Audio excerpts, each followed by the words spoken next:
Hello, welcome back to Hunter Tune. Today we're going to be showing you a car I picked up, and it's a little bit better than I anticipated when I first bought the car. Today I was just out at the shop and I got the S2000 cleaned up. Things looking nicer than ever. I've been putting some miles on this thing and it's been a ton of fun. I still have to make a video actually doing some street pulls with this thing and showing you guys how it is. How the power is and stuff like that on the street, but let me just tell you, she shits and gets. And the cool thing about the S2000 is it's rear-wheel drive, and with these Kumo Exta V730 tires that I have on here, it hooks from like a 20 roll with over 400 horsepower. Can't do that with a front-wheel drive Civic. All right, so without further ado, I'm gonna get this car that I picked up pulled into the shop. It's kind of been neglected over the last couple months, but I bought this car like 2 or 3 months ago and I just couldn't pass up the deal. And it ended up being an even sweeter deal than I thought when I went to go buy it.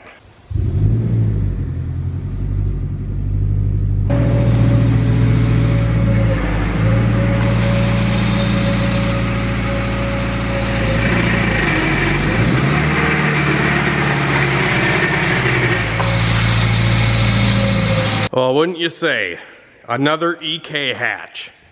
You're probably asking yourself, Hunter, why the hell did you buy another car? Why did you buy another Civic, right?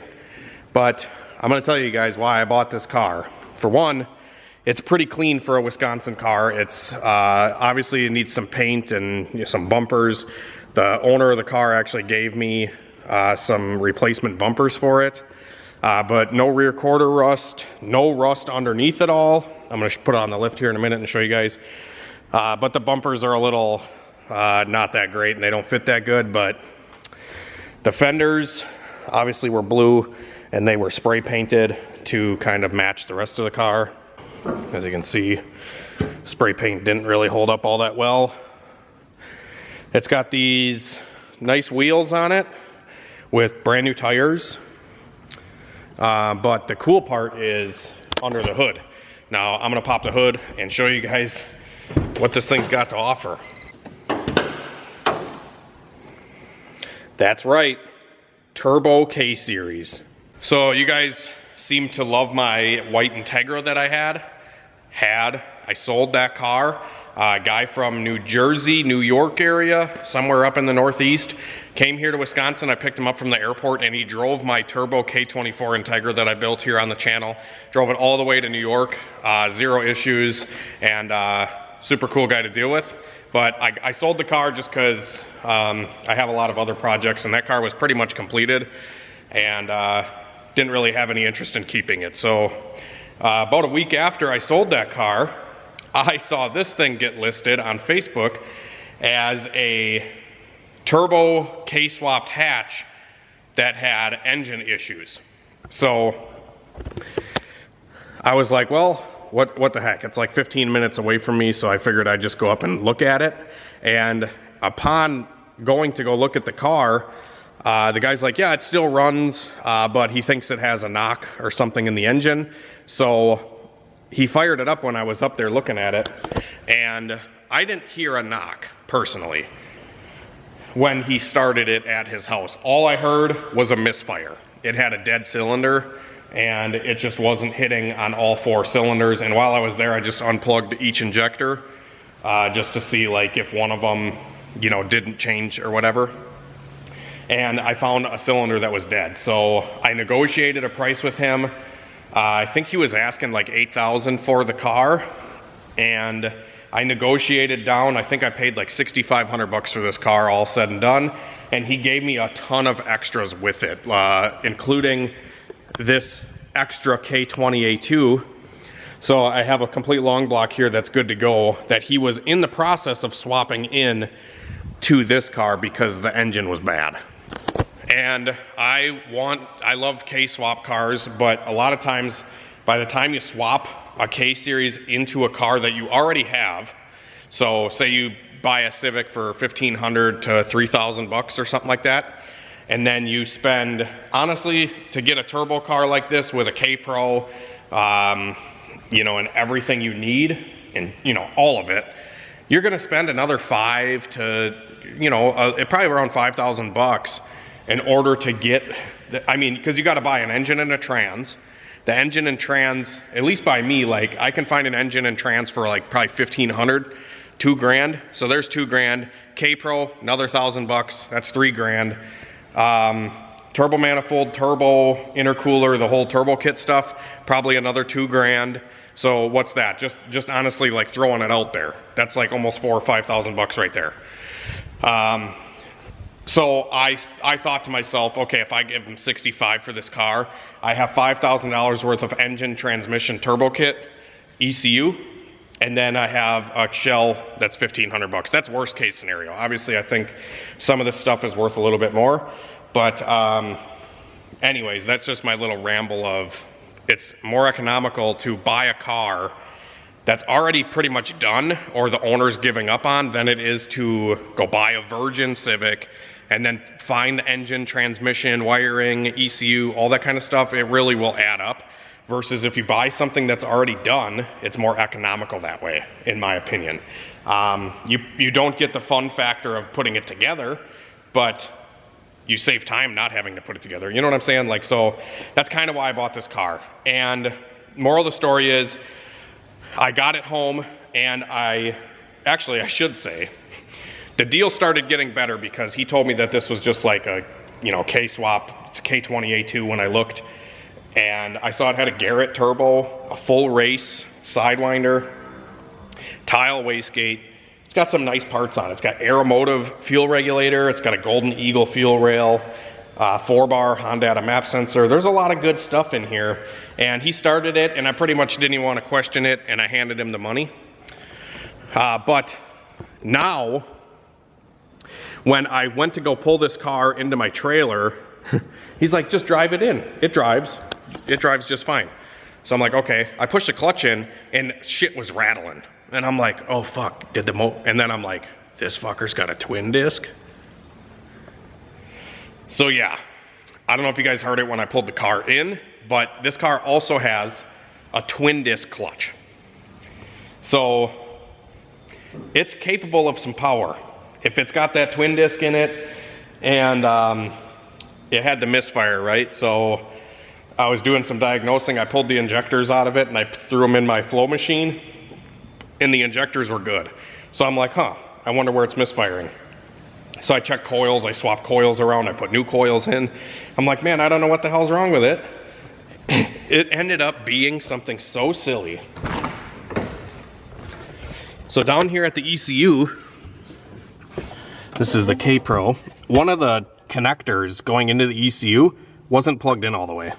So I plugged it in all the way, misfire went away, car runs great.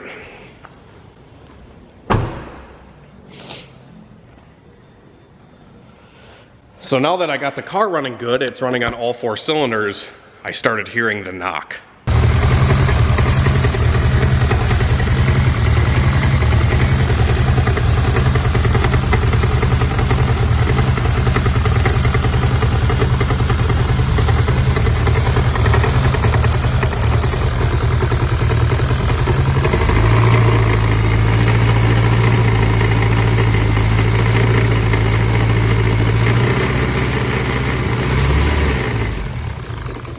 So as you guys saw in the video, you could hear the engine knocking. It sounded like it was coming from the timing chain side of things. So I actually took the good engine and I pulled the timing chain tensioner off of it, and I swapped the tensioner from that motor into this one, and still the same issue. And in the mix of doing all this, trying to find out where the noise is coming from, I found it. And it was literally the simplest thing, and I just got really lucky. This bolt that holds the alternator was too long, so it was bottoming out the threads, and the alternator was loose, and the alternator was sitting here rattling like this, and it literally sounded like a rod knock. So I just put a spacer in here for the time being, and now everything is good to go. The car doesn't knock, it runs good, and there's only one other issue with the car. Actually, I should say a few issues. The check engine light bulb's ripped out of the cluster, so we should probably fix that. but like it runs pretty damn good. When I first got the car, I drove it to the gas station because it was so low on fuel, it doesn't want to start because the fuel pump was sucking air. So I took it down to the gas station, assuming it was tuned on E85 with a twin disc and all this other stuff. Nope, it was on pump gas. So when I put E85 in it, it was super lean for my drive back to the shop. And I just chucked a bunch of fuel in the map, and now it runs pretty good. So haven't done much else other than that to this car, but that's where we're at with it currently. And this is the only other issue with the car, is it does burn oil.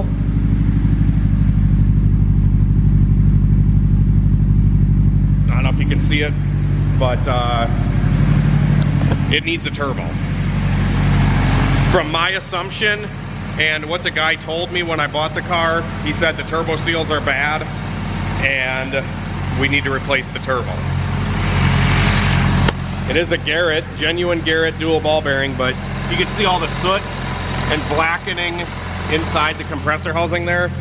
And that's just saying that the oil's kind of leaking past. And I think I know exactly the reason why it blew the seals.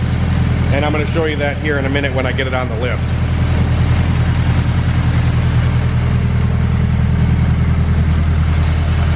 But pretty smooth runner.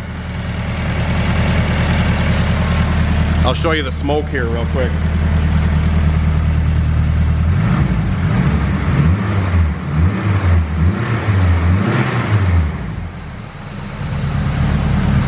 So as you can see, she's quite a puffer. And she stinks. All right guys, so I got the car up on the lift so I can show you a little bit more with it. As you can probably hear,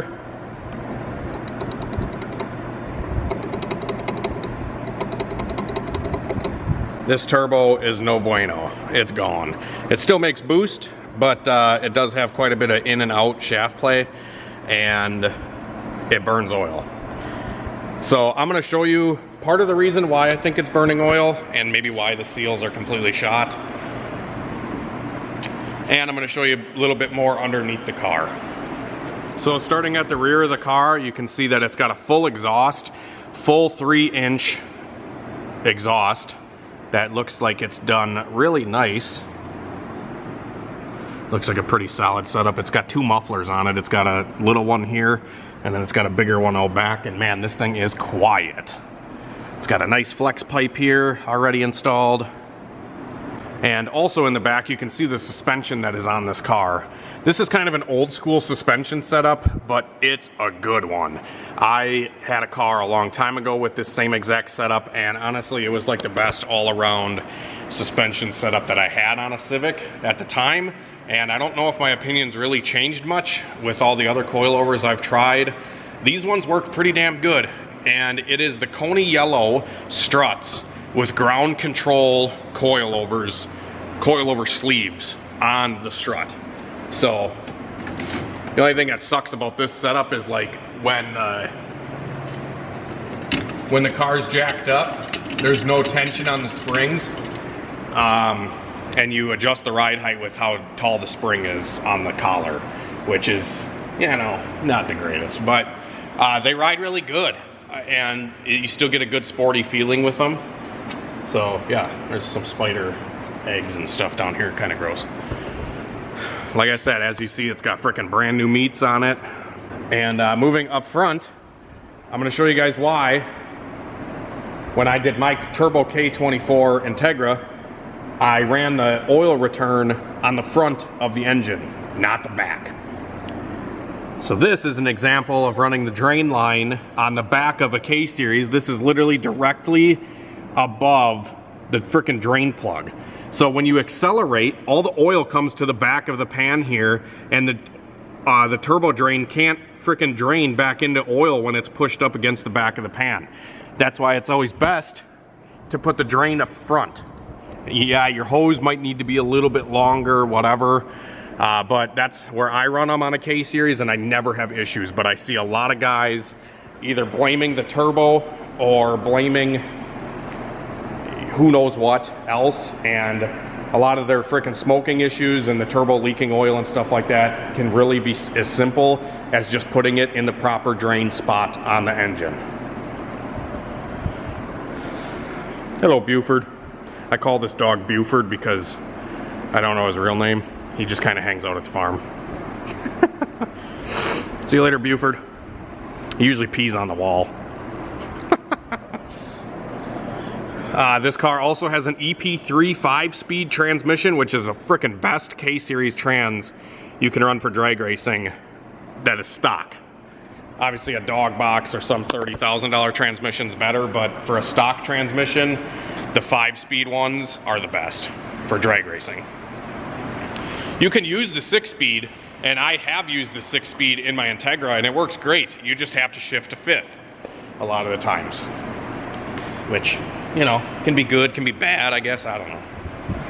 So, needs a turbo. I already got one sitting up on the bench, and I think I'm gonna get to putting that on for the next video. You guys will have to stay tuned. Be sure to subscribe if you wanna see what the hell I do with this car. And yeah, it's also got a tile blow-off valve here welded onto the intercooler, which is pretty sweet. And one last thing, if you guys made it to the end of the video, I'm gonna show you really why this car was such a good deal. And I hope you guys are still watching, and if you are still watching, be sure to leave a like on this video and share it. Share my channel with all your friends that want to get some Honda knowledge. But yeah, I'm gonna show you real quick why this thing definitely has some freaking potential.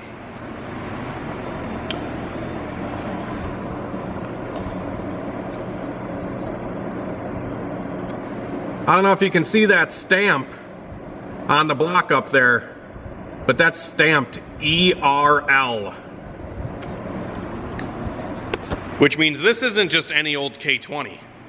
This is a sleeved, built K20. I mean, just a rod and piston K20 can take like 700 or 800 horsepower. A sleeved one, I'm sure, can take way more than that. And I was like, when I saw that, I'm like, holy shit. This thing has probably got some pretty good potential. You guys will have to let me know what we should do with it. I don't know.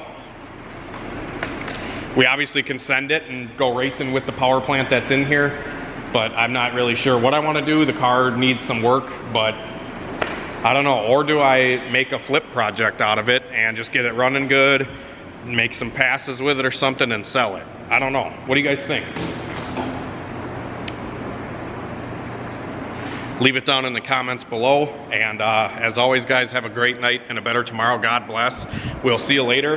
And I'm going to get to filming right away on putting the new turbo on this car.